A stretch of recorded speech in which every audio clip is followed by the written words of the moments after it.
I'm Spencer. I'm a codependent, and it is such an honor to get to be here with you all today. Thanks to everyone who shared, and to Jay and everyone else who put this together. When Burl, who you just heard from, invited me to be a part of this and to speak here today, it got me reflecting a little bit on the question of what is a sponsee? I feel like more often I ask myself the question, what is a sponsor? What qualifies me to be a sponsor? And speaking here in my capacity as a sponsee, it got me reflecting on what that means. And I think our third tradition tells us a little bit about that. What qualifies me to be a sponsee is my desire for healthy and loving relationships. When I came into the rooms of CoDA, I had definitely hit a bottom. I was in this place that I would describe as incomprehensible demoralization. I had been working another 12-step program, and many facets of my life had improved vastly, but my relationships had not improved.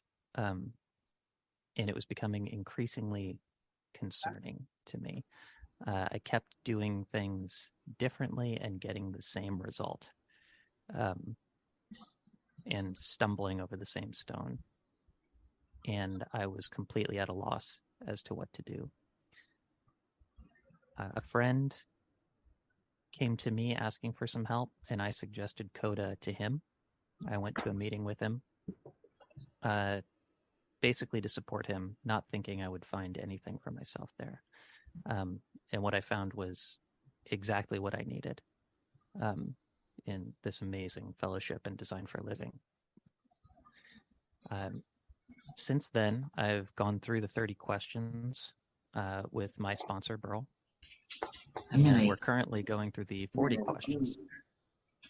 And through that process, I've seen immense growth in my relationships. I don't always understand how or why it works, but it always does work.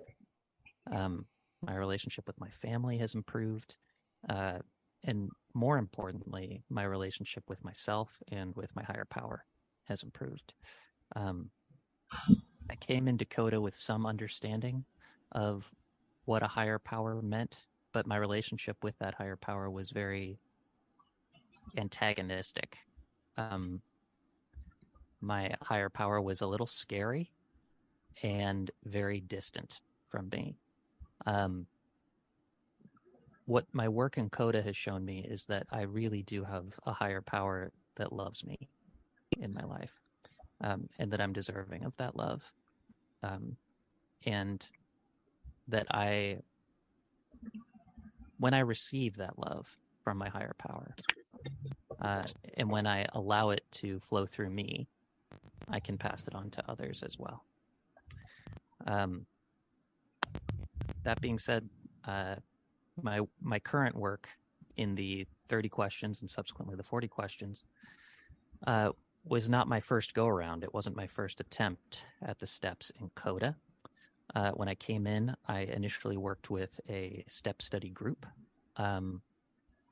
and we kind of fell off each other's schedules. And then I found a sponsor through Zoom who lived in Hong Kong. And that worked well for a while, but our schedules kind of got off too, and we had trouble connecting. So then I tried another step study group, and the same thing happened. And then I found another sponsor, and that didn't work out. And then I tried another step study group. And I did steps 1 through 3 with all of those groups and sponsors. And throughout this time, I had known Burl. And to be honest, I didn't think we would work very well together.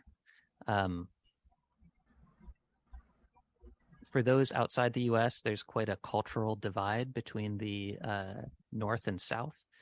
And I was a little intimidated by that aspect. Burl lives in the South, I live in the North. And and Burl had, all these witticisms and sayings and these kind of cheesy one-liners, and I thought, like, this isn't the guy for me.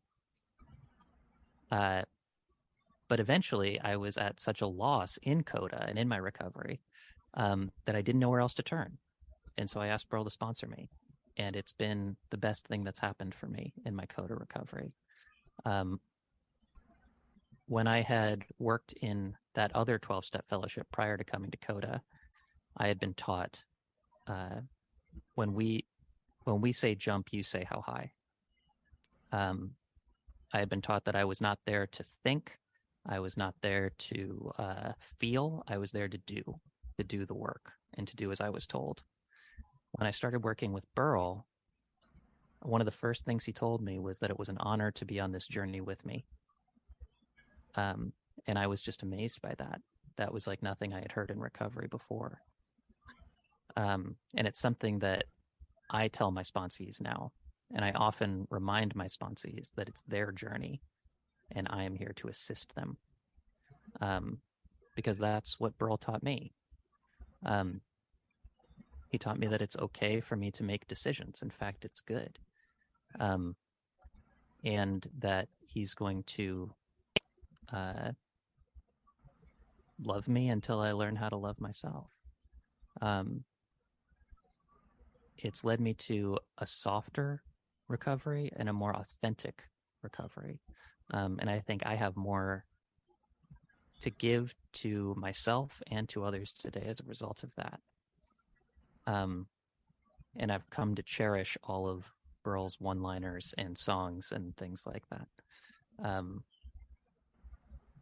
And hearing some of those today really made me smile.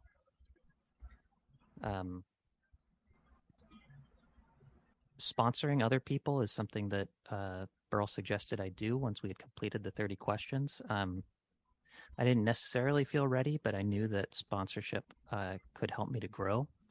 And so I walked through that fear and took that step. And it's been so amazing and so rewarding. And I really do feel honored and humbled to be able to accompany other people on their journeys. It's the joy and the thrill of a lifetime. And I wouldn't miss it for the world. So I think that's all I got. Thanks. Thank you, Spencer. Thank you for sharing.